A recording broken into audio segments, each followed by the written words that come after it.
Hi guys, I've had some questions about the volume of a pyramid, so I'm going to do a couple examples.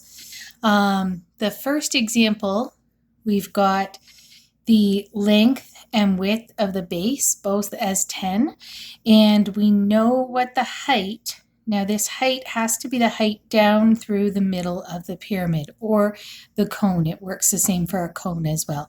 So here we know the height is 18.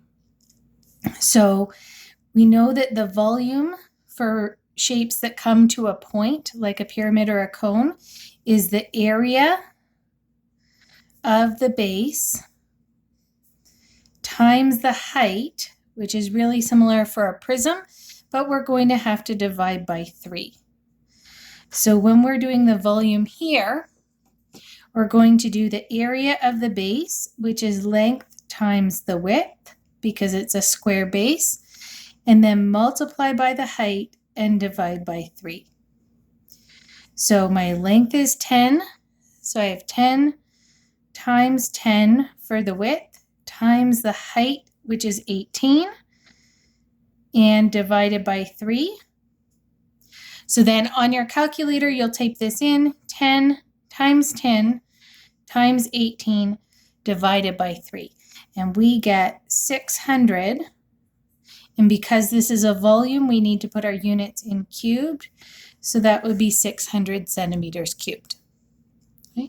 That one's pretty straightforward. So if you know the height that comes down through the middle of your shape, then you just do the area of the base times that height and divide the answer by 3. The next example is a little bit different, and I actually have a diagram here with both of these to show. So this one, the height down through the middle is sometimes called the altitude. So it's the straight up and down in through the middle of the shape height. If you know the measurement along the outside of the shape, that's called the slant height. And that is not the height that we're going to use to find the volume. We need to figure out the actual height or altitude right down through the middle from the slant height and the base. And we're going to use the Pythagorean theorem here. So if I look at this example, the next one, we've got a base length of 36 and a slant height along the outside of 30. And if we draw the regular height that goes straight down through the middle, I think you guys can see here that we end up with a right angle triangle.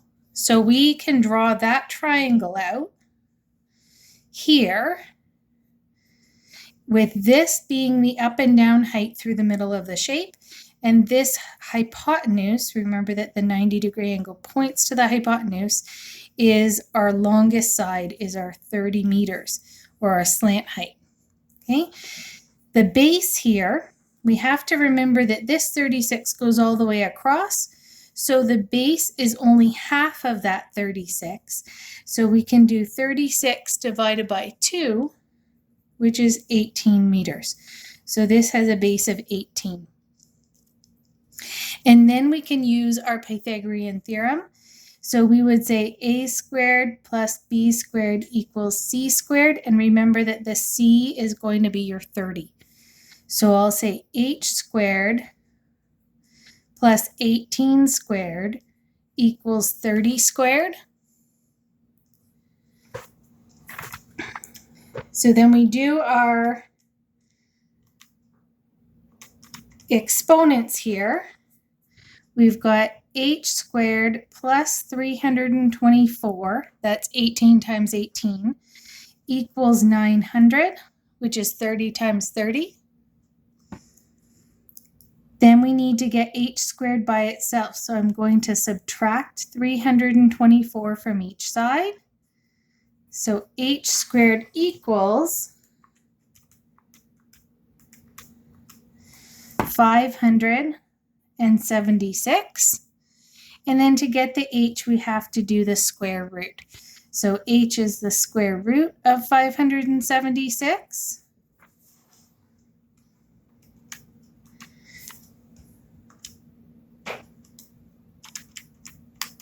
Which is 24. So we do end up with a pretty nice number for our height.